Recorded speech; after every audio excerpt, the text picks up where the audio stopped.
हमारा आज का उन्वान है हम्द, जो कि क्लास 7 की किताब का है।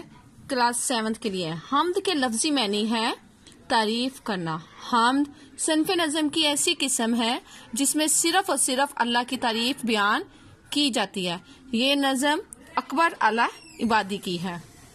खुदा का नाम रोशन है, खुदा का नाम प्यारा है, दिलों को इससे कुव्वत है, ज़बानों को सहारा है। रोशन चमकता हुआ, प्यारा खूबसूरत, कुव्वत मतलब ताकत, सहारा मतलब मददगार। नज़्म के इस हिस्से में शायर सबसे पहले खुदा के नाम की तारीफ बयान करते हुए कहते हैं कि खुदा का नाम बहुत रोशन और खूबसूरत है। इसका नाम लेते ही दिलों में एक ताकत का एहसास हो जाता है।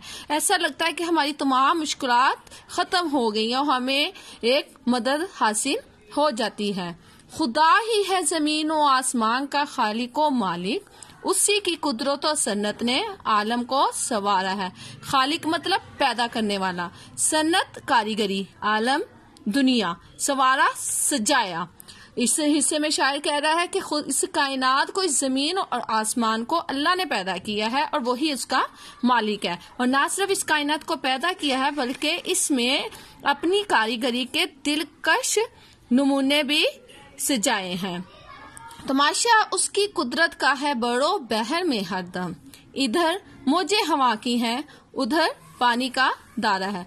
बड़ो बहर यानी कि खुश्की और समंदर, मौजे लहरें, पानी का धारा, पानी की रफ्तार। इस हिस्से में शायर कह रहा है कि अल्लाह ताला ने खुश्की और समंदर को भी पैदा किया है। यहाँ शायर दो चीजों का जिक्र कर रहा है, एक हवा का और एक पानी की रफ्तार का। यानी कि जमीन पर अल्लाह ताला ने हवा चलाई और समंदर में पानी की रफ्तार को चलाया। उसी के हुक्म से है रात दिन की ये कमी बेशी, उसी के हुक्म का ताबिया फल्क पर हर सितारा है। कमी बेशी कम या ज्यादा, ताबिया यानी कि फरमाबरदार, फल्क आसमान। अब शायर कह रहा है कि जो रात दिन तब्दील होते हैं ये सिर्फ और सिर्फ उसी के हुक्म से होते हैं और आसमान पर मौजूद तमाम सितारे उसी की फरमाबरदारी करते हैं। उसी के हुक्म से फल और गले की है पैदाइश, जमीन पर बदलियों से उसने पानी को उतारा है। अच्छा, यहाँ पर बदलियों से मुराद है बादल। इस हिस्से में शायर कह रहा है कि सिर्फ अल्लाह के ही हुक्म से जमीन में फल और गल्ला की पैदावार हो सकती है और सिर्फ अल्लाह ही आसमान से बादलों के जरिए जमीन पर पानी उतार सकता है। ये किसी भी इंसान के बस की बात नहीं है। उसी के इंतजाम और हुक्म से मौसम बदलते हैं, वही है वक्त पर जिसने हवाओं को उभारा है। उभारना मतलब जाहिर करना। अब इस हिस्से में शायर कह रहा है कि अल्लाह ताला के हुक्म से ही मौसम बदलते हैं। आपको पता है कि पाकिस्तान में 4 मौसम है और अपने अपने वक्त के पर वो सारे मौसम तब्दील होते रहते हैं और वही है जो उसने अपनी हवाओं को कंट्रोल में किया हुआ, अपने काबू में किया हुआ है और अपनी मर्जी से ही उनको जाहिर करता है।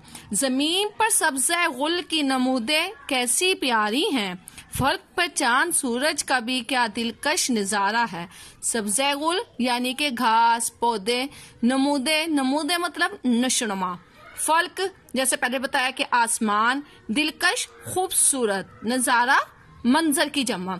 इस हिस्से में शायर कह रहा है कि अल्लाह ताला ने कायनात में सब्जा पैदा किया, पौधे, मुख्तलिफ किस्म के पौधे पैदा किए, उनकी नशोनुमा की है और इसी तरह आसमान पर भी चांद और सूरज अपने अपना खूबसूरत नजारा पेश करते हैं।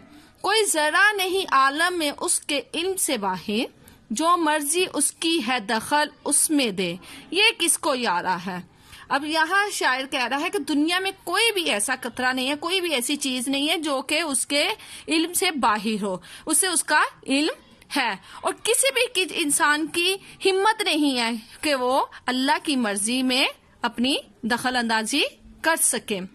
वही दुनिया में है इस जिंदगी और मौत का खालिक, हर एक को अपनी मर्जी से जिलाया और मारा है। खालिक मतलब जैसा कि पहले बताया पैदा करने वाला।